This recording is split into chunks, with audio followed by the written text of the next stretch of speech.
সামনে সুন্নাত ও বিজ্ঞান নিয়ে কিছু কথা বলবো। সুন্নাত শুধু একটি ধর্মীয় বিষয় নয়, এটি একটি পূর্ণাঙ্গ জীবন বিধান যা মানুষকে ইহকাল ও পরকালে কল্যাণময় জীবনযাপনের নির্দেশনা দেন। রাসূল সাল্লাল্লাহু আলাইহি ওয়াসাল্লাম যা শিখিয়েছেন তা ১৫০০ বছর পরেও আধুনিক বিজ্ঞান সমর্থন করে। বিজ্ঞান যখন কোনো বিষয়কে সত্য বলে প্রমাণ করে তখন তা সুন্নাতের সত্যতাকে আরও দৃঢ় করে, যা প্রমাণ করে সুন্নাত ও বিজ্ঞান পরস্পর বিরোধী নয়, বরং একে অপরের পরিপূরক। মানুষের জ্ঞানের স্বল্পতার কারণে যদি কোথাও পার্থক্য মনে হয় তা সাময়িক, সুন্নাতের পেছনে প্রায় বৈজ্ঞানিক ব্যাখ্যা থাকে। আজ আমাদের ছোট ছোট বোনেরা আপনাদের সামনে সুন্নাত ও বিজ্ঞানের কিছু মিল সম্পর্কে কিছু কথা আপনাদের জানাবে, যেটা হয়তো আপনাদের অনেকেরই জানা এবং অনেকেরই অজানা। আমরা সবাই মন দিয়ে শুনবো ইনশাআল্লাহ।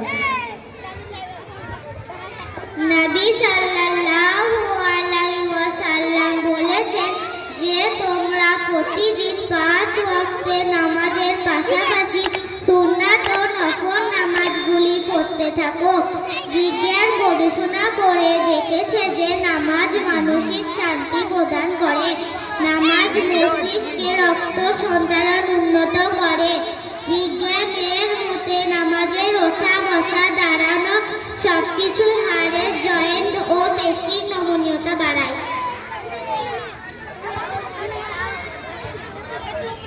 পরিষ্কার পরিচ্ছন্নতা।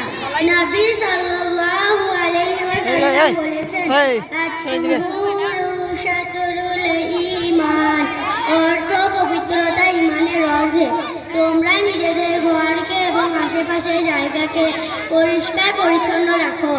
আর বিজ্ঞানীরা এখন বলে যদি তোমরা সুস্থ থাকতে চাও তাহলে তোমাদের ঘরকে এবং আশেপাশের জায়গাকে পরিষ্কার পরিচ্ছন্ন রাখো।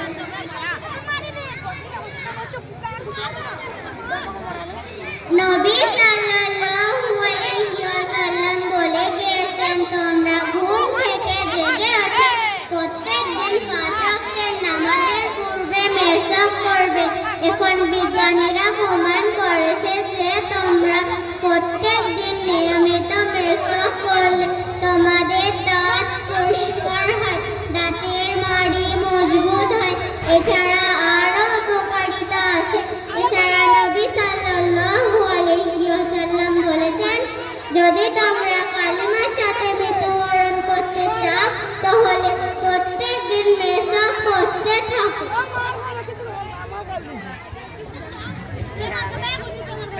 খাওয়া সুন্নাত। নবী সাল্লাল্লাহু আলাইহি ওয়াসাল্লাম বলেছেন যে তোমরা যখন খাবার খাবে পাত্র আঙুল চেটে পরিষ্কার করে খাবে।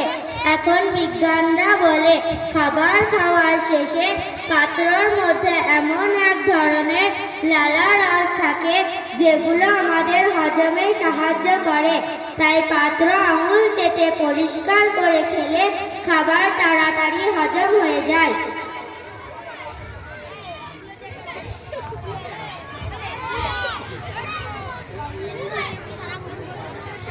আল্লাহ তাআলা মুরু ফেলাক করাকে হারাম করেছেন। রাসূল সাল্লাল্লাহু আলাইহি ওয়াসাল্লাম বলেছেন আল্লাহর লানত সেই সমস্ত মহিলাদের ওপর যারা মুরু ফেলাক করে। এখন বিজ্ঞানীরা বলছে যে মুরুর মধ্যে আল্লাহ তাআলা এমন কিছু পশম দিয়েছেন যেগুলো আমাদের চোখের হেফাজত করে, আর যদি তারা সেগুলোকে তুলে ফেলে দেয় তাহলে তাদের চোখ ভবিষ্যতে অন্ধ হয়ে যাবে। হাতের আঙ্গুলকে ফোটানো রাসূল সাল্লাল্লাহু আলাইহি ওয়াসাল্লাম আমাদেরকে নিষেধ করেছেন, কারণ এটা শয়তানের বাদ্যযন্ত্র। বিজ্ঞান এখন বলছে যে প্রত্যেক হাড়ের জোড়াতে মেলানিন জাতীয় এক ধরনের জিনিস থাকে। আমরা যখন হাতের আঙ্গুলকে ফোটাই তখন সেগুলো নষ্ট হয়ে যায় এবং হাতের আঙ্গুল মোটা হয়ে যায়।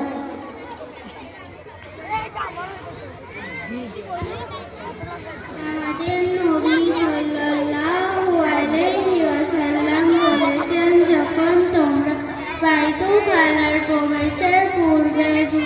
স্যান্ডেল পরে প্রবেশ করবে। বিজ্ঞানীরা এখন বলছে যে বাথরুমের মধ্যে এমন কিছু জীবাণু থাকে সেগুলো খালি চোখে দেখা যায় না, সেগুলো মাইক্রোস্কোপ দিয়ে দেখা যায়। তা তোমরা বাথরুমের মধ্যে জুতো বা স্যান্ডেল পরে প্রবেশ করবে। নবী সাল্লাল্লাহু আলাইহি ওয়াসাল্লামের ঘুমানোর সুন্নাতের মধ্যে একটি হলো এই যে ডান দিকে কাত হয়ে কিবলামুখী হয়ে ঘুমানো এবং হাত চোয়ালের নিচে রাখা।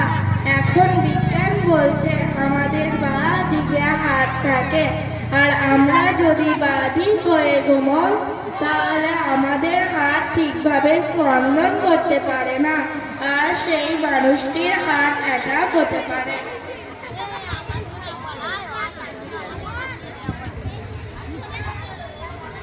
পোশাকের সুন্নাত। রাসূল সাল্লাল্লাহু আলাইহি ওয়াসাল্লাম পুরুষদেরকে বলেছেন, তোমরা তোমাদের লুঙ্গি ও পাজামা টাকনুর ওপরে রাখবে আর মহিলারা টাকনুর নিচে।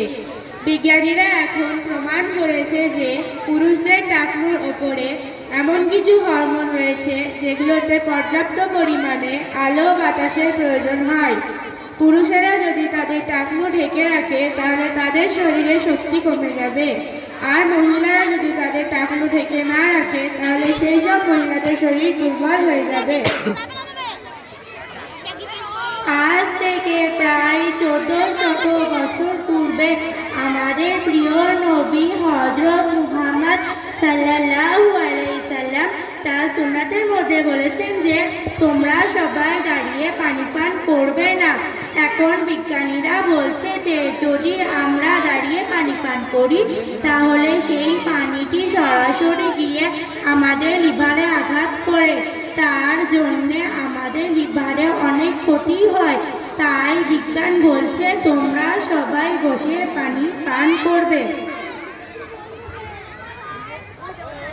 রাসূল সাল্লাল্লাহু আলাইহি ওয়াসাল্লাম আমাদেরকে বলেছেন যে তোমরা সূর্য উদিত হওয়ার সময় এবং সূর্য অস্ত যাওয়ার সময় ঘুমাবে না।